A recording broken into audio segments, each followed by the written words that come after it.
Bonjour, aujourd'hui je vais vous présenter Sabine Ishikawa. Sabine parle plusieurs langues. J'ai profité de cette interview pour lui demander comment elle a fait pour apprendre le chinois. Bonjour Sabine, merci d'avoir accepté mon invitation et je profite de votre séjour à Paris pour faire cette interview avec vous. Et alors, est-ce que vous pouvez vous présenter? Très bien, donc je m'appelle Sabine Ishikawa. Oui. Je suis française, mais j'ai habité à l'étranger très longtemps, environ 22 ans. Je suis actuellement basée à Shanghai depuis 7 ans. J'ai habité dans 5 pays et j'ai toujours travaillé, enfin au départ j'ai travaillé dans la mode et ensuite je suis devenue manager dans des grands groupes de luxe et puis je suis devenue chercheur il y a quelques années et je fais de la recherche sur la ville de Shanghai en particulier, au niveau des industries créatives, de la mode et du luxe. Je suis enseignant-chercheur à Shanghai et j'ai commencé à apprendre le chinois il y a très longtemps. Vous parlez plusieurs langues et combien de langues vous parlez? Donc j'ai étudié une dizaine de langues, Ouais. J'en parle 6. Oui. Les autres c'était plus par curiosité avant d'aller en voyage en Indonésie ou en Inde. D'accord. Le chinois, ça fait une quinzaine d'années que je m'acharne sur cette langue. J'ai commencé à apprendre à Paris et sous toutes sortes de formes, cours collectifs, cours individuels, etc.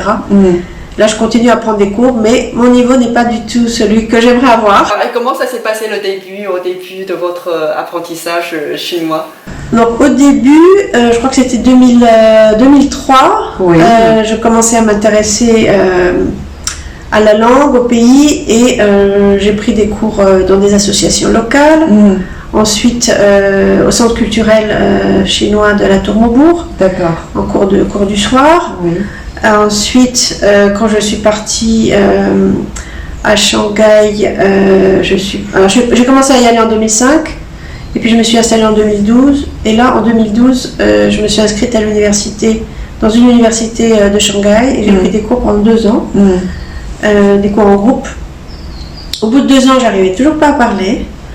Donc je me suis dit, il faut trouver une autre méthode et j'ai pris des cours individuels que je continue à prendre aujourd'hui. Donc là je suis maintenant dans l'oral, alors que l'université c'est beaucoup d'écrit et de lecture. Donc ça m'a donné les bases pour la grammaire et puis étant en groupe on n'avait pas beaucoup d'occasion de parler.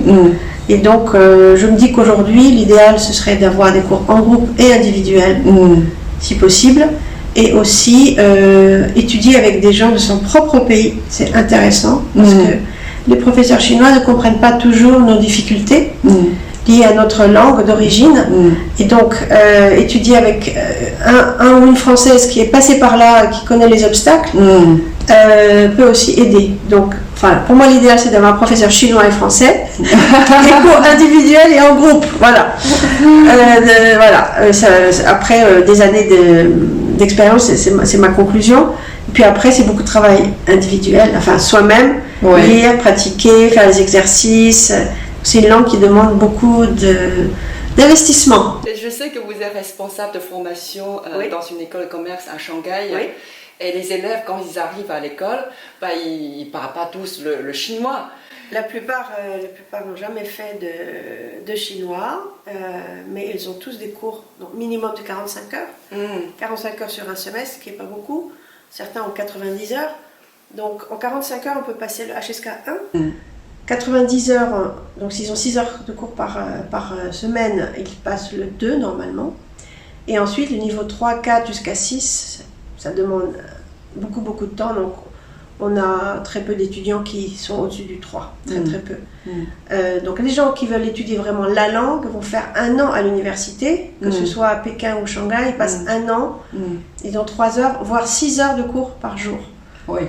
Donc ces étudiants-là se dédient vraiment à la langue chinoise. Et quand on vient en école de commerce, on n'a que 3 heures par semaine, c'est vraiment très succinct. Et les étudiants ont besoin de travailler par eux-mêmes, ce qu'ils font pas souvent. Mais parfois on a des étudiants qui reviennent ou qui restent 1 an de plus pour la langue, seulement pour la langue. Parce qu'ils veulent trouver un stage ou ils aiment beaucoup la Chine. Donc chacun a un apprentissage différent de la langue. Et souvent ils sont frustrés au début, mais dès qu'ils aiment le pays ou qu'ils ont trouvé un copain ou une copine localement, tout à coup, ça va plus vite. Hein. C'est vrai qu'on a tendance dans l'éducation française à vouloir comprendre avant d'apprendre. Enfin, c'est mon impression. Alors qu'en Chine, on va nous demander d'apprendre sans comprendre. D'accord. Et ça, c'est très difficile à accepter, d'apprendre des règles de grammaire ou des listes de mots sans forcément comprendre, ou d'apprendre des caractères sans comprendre l'origine. Moi, j'ai du mal à apprendre des caractères tels quels, simplement par cœur. J'ai besoin de comprendre l'origine du caractère parce que je le retiens mieux. Ouais. Et donc, emmagasiner tous les jours une dizaine de mots parce qu'on a dit dictée, etc., dans les universités chinoises, c'est assez difficile à emmagasiner. Alors, si on est très jeune et qu'on a du temps, on peut le faire. Mais moi, je travaillais en même temps et donc je ne pouvais pas emmagasiner à la vitesse requise parce qu'on avait 3 professeurs. Oui. Chaque professeur avait son livre et sa méthode. Ah, voilà. Oui. Donc, professeur de grammaire, professeur d'oral, professeur... je me souviens plus du 3e. Donc, chaque professeur a sa méthode et son livre. Et tous les jours, on nous demande d'apprendre énormément de mots. Donc, ça demande une vitesse d'adaptation et puis apprendre sans comprendre, en fait. Parce que si on essaie de comprendre, ça prend du temps. Et parfois, en Chine, on a besoin d'avoir ces automatismes dans la langue chinoise, d'apprendre. Et d'apprendre, de répéter. Et puis, un jour, ça sort. Ouais. Et donc, en France, c'est enseigné différemment. Évidemment, c'est des cours plus petits, c'est à moins qu'on aille au Langzhou. Au Langzhou, ça va être encore un autre type de méthode. D'accord. Mais si on l'apprend dans un cours local ou en ligne, on a besoin d'une discipline personnelle, je pense. Comme si on apprenait un instrument de musique ou un sport, on a besoin de régularité. Et c'est une langue qui s'apprend, je trouve, différemment d'une autre langue. Donc quand j'ai appris l'espagnol ou l'italien, ça pouvait rentrer simplement en écoutant, on entend une fois, on sait le dire. Chinois, ça m'arrive d'entendre le mot 10 fois, 20 fois, je ne sais toujours pas. ça ne rentre pas. Voilà, donc ça demande beaucoup d'humilité aussi. Oui. D'humilité, de la patience. Oui. Mais après c'est très intéressant de pouvoir parler avec les gens et puis de mieux comprendre la culture de l'intérieur. Oui. Les caractères, j'aime beaucoup les caractères chinois. Et sans les caractères, je trouve qu'on ne peut pas apprendre la langue. C'est une langue qui passe par l'écrit. Donc juste l'oral ou le pinyin ne suffisent pas. Il faut passer par les caractères. Et même les personnes entre elles, je vois, utilisent les caractères même entre elles parce qu'on a beaucoup d'homonymes. Donc quand on a le même son, le même ton, mais que ça veut dire autre chose, parfois il faut vérifier par l'écrit. Et quand j'ai un professeur qui me donne un cours, elle a toujours un stylo. Même si c'est un cours d'oral, elle va toujours avoir son stylo et écrire les choses, les mots. Même si parfois j'ai envie juste de parler, elle va forcément écrire. Donc l'écriture va ensemble. Alors qu'il y a des langues qu'on peut apprendre vraiment par l'oreille, en tout cas au début. Donc c'est une langue qui s'apprend différemment. Et pour moi, la pratique, donc comprendre la philosophie, les 5 éléments, le yin et le yang, la culture ancienne, ça m'a beaucoup aidé. Oui. Comprendre les fondamentaux, les racines Oui. de la culture, même si la culture moderne aujourd'hui est très très différente. C'est une langue qui demande beaucoup de persévérance. Oui. Et à mon avis, il faut avoir un objectif. Donc que ce soit un objectif personnel par rapport à une passion ou un objectif professionnel parce qu'on veut avoir plus de chances de trouver un travail, il faut, je pense, avoir un objectif. Parce que c'est une langue qui demande extrêmement de, comment on dit, une application, une régularité qui demande beaucoup de répétition. Et c'est une langue qui s'apprend de façon peut-être plus... J'utilise pas vraiment le mot intuition, mais plus... Parfois, il faut apprendre, même si on ne comprend pas. Apprendre sans comprendre, c'est très difficile, je pense, pour peut-être les Occidentaux, je ne sais pas. On a tendance à d'abord vouloir comprendre et ensuite, on va essayer de le mémoriser. Mais souvent, le professeur chinois va nous dire de mémoriser des listes sans forcément comprendre. Et après, ça devient des automatismes. Il y a une phase par cœur, d'apprendre par cœur, auquel je ne suis pas habituée. Mais dans la culture chinoise ou dans l'éducation chinoise, on a l'habitude d'apprendre beaucoup de choses par cœur, en grande quantité. Tout à fait. Alors que dans l'apprentissage ici, on a perdu cette habitude d'apprendre par cœur. On apprenait par cœur autrefois.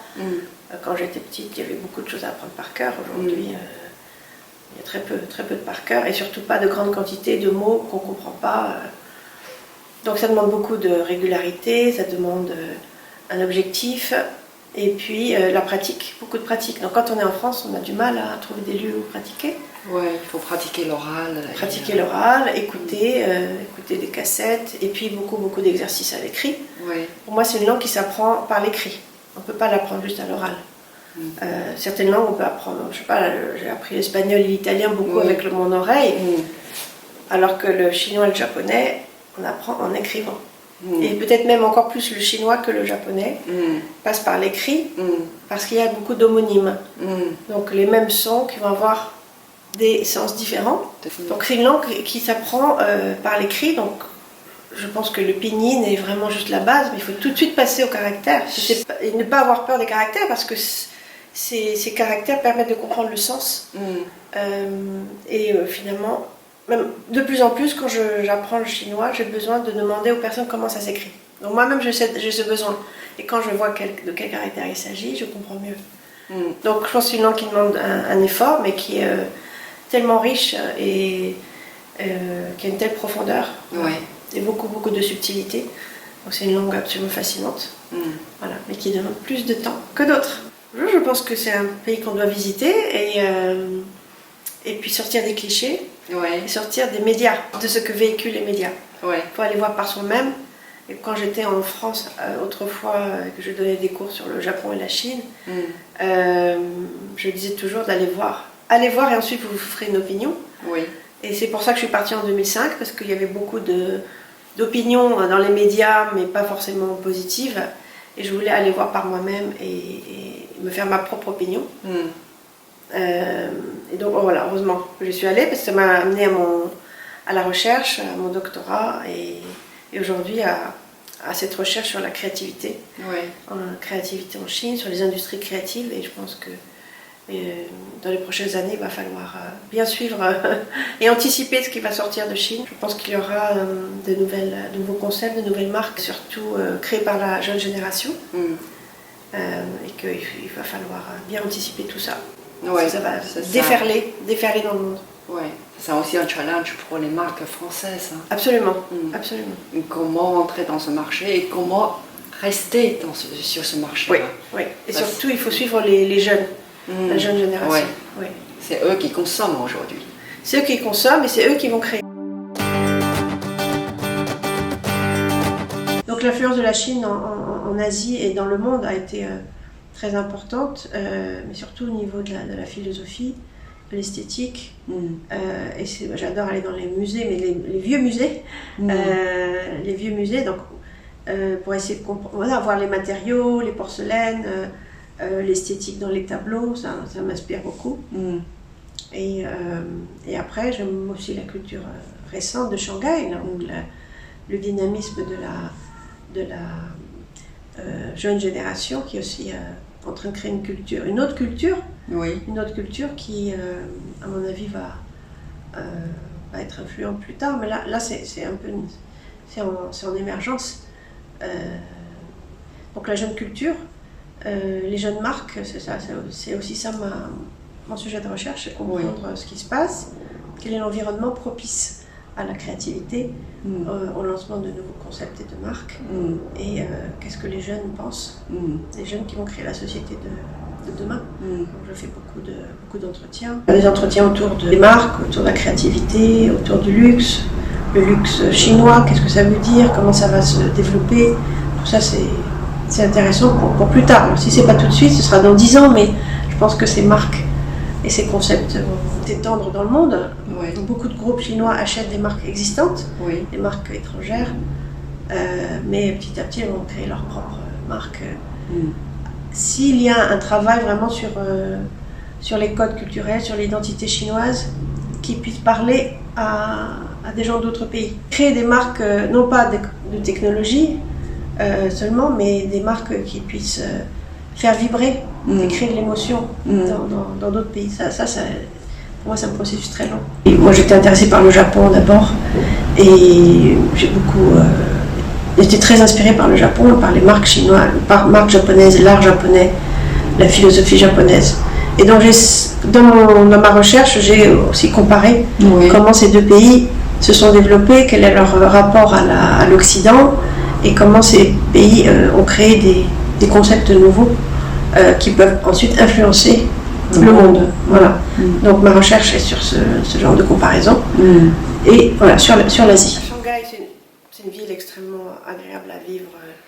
Il y a beaucoup de choses à faire, de plus en plus de musées, il y a des parcs, il y a une culture shanghaïenne, il y a une très très bonne cuisine, très bonne cuisine, et puis énormément d'événements, de conférences, donc design fair, photo fair, il y a de plus en plus d'événements. Certains ont commencé il y a 5 ans, beaucoup de ces événements n'ont même pas 10 ans, et puis il y a beaucoup de musées, nouveaux musées, des galeries d'art, et de plus en plus d'artistes. Donc ça, c'est au niveau du quotidien et de la vie personnelle, je trouve ça, voilà, c'est assez riche. Je rencontre beaucoup de gens. Au niveau du travail aussi, c'est intéressant. Moi, je fais la recherche sur la ville de Shanghai. Comment Shanghai devient une ville créative, une capitale de mode.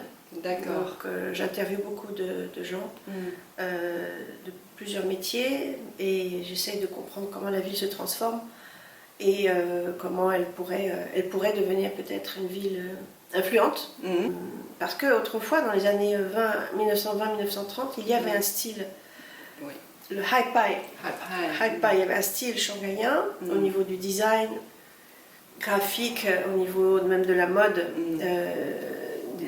des coiffures, du maquillage, et puis au niveau artistique, il y avait un courant qui émergeait. C'était une ville qui attirait des gens du monde entier, des chanteurs, des acteurs, des danseurs, des musiciens du monde entier. C'était une ville qui aurait pu, s'il n'y avait pas eu la guerre, elle aurait pu peut-être être une ville influente. Donc aujourd'hui, j'essaie de voir 100 ans plus tard ce qui se passe. J'essaie de comprendre un petit peu comment la culture arrive à se développer malgré beaucoup de contraintes locales. Mais oui, il y a énormément d'initiatives. Et autrement, au niveau du travail, moi j'accueille, dans l'école où je travaille, on accueille plus de 500 étudiants par an. Notre travail, c'est d'expliquer la Chine. D'accord. D'expliquer la Chine et de faire en sorte que ces jeunes, par la suite, puissent travailler avec la Chine, que ce soit en Chine ou à l'étranger. Bien sûr, Et donc, c'est un travail un petit peu de vulgarisation, dans le sens où il faut expliquer les choses simplement, mais en même temps leur donner la possibilité de faire des recherches, de faire des mémoires de fin d'année très pointues, où ils vont interviewer des consommateurs locaux, ou des entreprises, et ils font beaucoup de recherches sur le terrain, et ils apprennent vraiment en faisant. Voilà, ils apprennent en faisant, en parlant avec les gens. Certains voyagent, quand on a des vacances, ils voyagent en Chine, et ils repartent toujours avec une vision très différente de la Chine que celle que véhiculent les médias. En général, c'est une très belle découverte pour eux. C'est pas du tout la Chine qu'ils imaginaient.